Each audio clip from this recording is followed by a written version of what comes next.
Hallo und herzlich willkommen zu einem neuen Video. In diesem werden wir genau dieses Mikrofon hier reviewen. Und ich denke, das wird ein relativ kurzes Video, weil es gibt eigentlich wenig darüber zu erzählen, außer dass das Produkt der absolute Hammer ist. Und zwar, es ist ein DJI Mic. Und wenn ihr jetzt zukünftige Videos der Harley-Davidson oder auch relativ neue Videos von der KTM noch sehen werdet, werdet ihr feststellen, der Sound ist mega geil. Und ich dachte lang, es ist relativ egal, welches Mikro man nimmt. Die sind heute alle schon gut. Smartphone, Mikro. Das ist ein relativ teures Samsung S24 Ultra.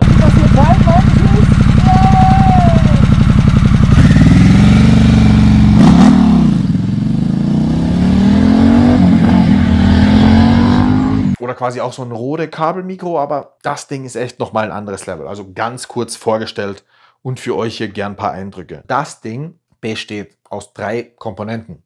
Eigentlich sind nur 2 wesentlich. Ein Sender und ein Empfänger. Jedes Mikrofon hier ist ein Sender. Heißt quasi, du kannst das Ding kabellos mit einer Entfernung von über 100 Meter, glaube ich. Ich glaube, bis zu 200 Meter kannst du das quasi kabellos übertragen lassen. Und den Empfänger kannst du überall reinstecken. Du kannst ihn reinstecken in deinen Rechner, also MacBook, Windows-Rechner, was auch immer du benutzt. Du kannst es in ein iPhone, in ein Android-Telefon reinstecken und eigentlich alles, was entweder ein USB-C oder ein Lightning-Adapter hat.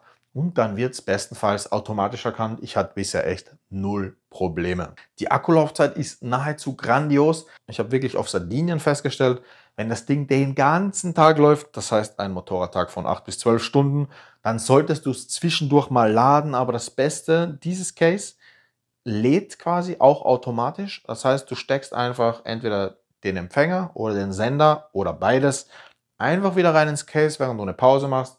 Das Ding lädt wieder auf und ist vollkommen einsatzbereit. Der Empfänger hat auch ein Touch-Display, hat auch Anzeigen, wie voll ist der Empfänger vom Akkuzustand, wie voll ist der Sender. Du hast viele andere Einstellmöglichkeiten noch über Verstärkung oder eher Verringerung der Dezibel, die es quasi empfängt, weil, sagen wir mal, der Auspuffsound ist zum Beispiel sehr stark. Deshalb viele Auspuffaufnahmen sind auch relativ übersteuert, was manchmal geil klingt, aber auch einfach hässlich werden kann. Sorry dafür, falls die eine oder Aufnahme da ein bisschen zu viel ist, aber ich habe ein bisschen damit rumexperimentiert.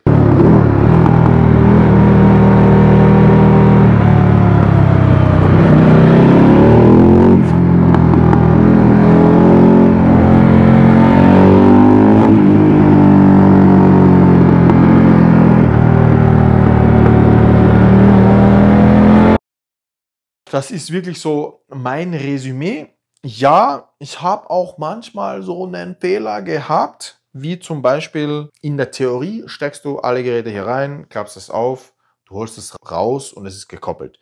Ich würde sagen, in den 1,5 Jahren, die ich schon benutzt habe, hat sich vielleicht 3-mal der Empfänger aufgehängt, was einfach heißt, du musst ihn ausschalten. Also er hängt sich, wenn dann, gleich beim Start auf. Das heißt, du musst ihn einfach lange ausschalten, lange einschalten und er geht wieder. Absolut kein Ding. Für mich wirklich gar kein Problem. Aber einfach nur, um es erwähnt zu haben, das Mikrofon hat 1000% funktioniert. Das Mikrofon übermittelt die Daten entweder direkt eben zum Empfänger. Es kann aber auch parallel recorden. Also falls irgendwas schief gehen würde bei der kabellosen Übertragung, hast du hier quasi das File als Backup. Aber ganz anderes Thema. Wenn ihr wirklich wissen wollt, was das alles kann, dann schaut euch bitte andere Review-Videos an. Das, was ich euch mitgeben will, ist einfach nur, DJI, auch so wie die Drohne bisher, hat wirklich ein mega geiles Produkt hergestellt. Für mich ist es perfekt. Ich kann für euch diese Videos in für mich perfekt ausreichender und Top-Tonqualität aufnehmen. Schreibt gerne in die Kommentare, ob ihr das auch so findet. Also meine Stimme jetzt sollte bestenfalls super gut verstehen zu sein. Auch beim Motorradfahren kann ich quasi einen Receiver mir unter den Helm reinstecken und ihr hört es mich relativ gut. Du hast auch quasi so einen Windpauschel drauf, auch so wie hier, und kriegst das alles gut unter. Und wenn du wolltest, kannst du parallel den zweiten Receiver an irgendeine windgeschützte Stelle packen, um zum Beispiel den Motorsound aufzunehmen. So habe ich das jetzt auch größtenteils bei meinen Videos gemacht, weil ich einfach wirklich sagen muss, DJI macht geile Produkte und ich bin wirklich sehr, sehr happy damit. Möchte ich einfach ein kurzes Review-Video raushauen, um das hier zu untermalen. Und falls jemand mal fragt, hey, wie nimmst du eigentlich den Ton auf, dann habe ich dieses Video.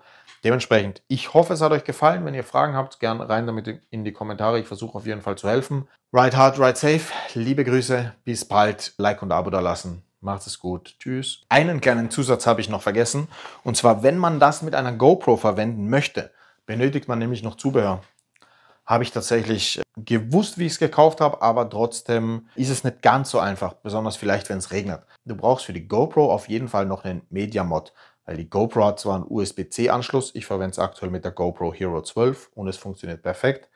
Genau, aber der Media-Mod liefert quasi den Klinke-Anschluss und du hast quasi einen Ausgang beim Empfänger und einen Eingang beim Media-Mod und dann brauchst du quasi diese Kabelverbindung noch, damit quasi das Tonsignal vom Wireless-Sender in den Empfänger kommt und vom Empfänger in den Media-Mod und vom Media-Mod in das Video, das du in der GoPro drin hast. So weit, so gut. Wenn du eine DJI Action Cam hast, kannst du das Ding theoretisch gleich direkt per USB reinpluggen. Das war ganz lustig, ich habe mich nämlich schlau gemacht, ob ich die Hero 12 kaufe oder die aktuelle DJI Osmo Action 4, schätze ich. Habe tatsächlich auch ein bisschen recherchiert, ob das Ding dann hält, wenn du es per USB-C reinsteckst und dann einfach damit rumfährst. Und habe zum Glück damals ein Video gefunden, wo ein Kerl gesagt hat, hey, ich habe das reingesteckt und ich habe es direkt verloren bei der ersten Ausfahrt. Also ja, hat Vor- und hat Nachteile, wenn man das Teil direkt in die Actioncam reinstecken kann. Bei der GoPro hält es eigentlich super fest. Da gibt es beim Media-Mod oben so eine Klemme. Die war auch hier dabei beim DJI Mic. Und dann klemmst du das quasi on top so drauf und du siehst auch quasi, was liefert der Empfänger und welche Stärke hat er quasi als Input und dann passt das so. Jawohl, das war's jetzt aber. Tschüss.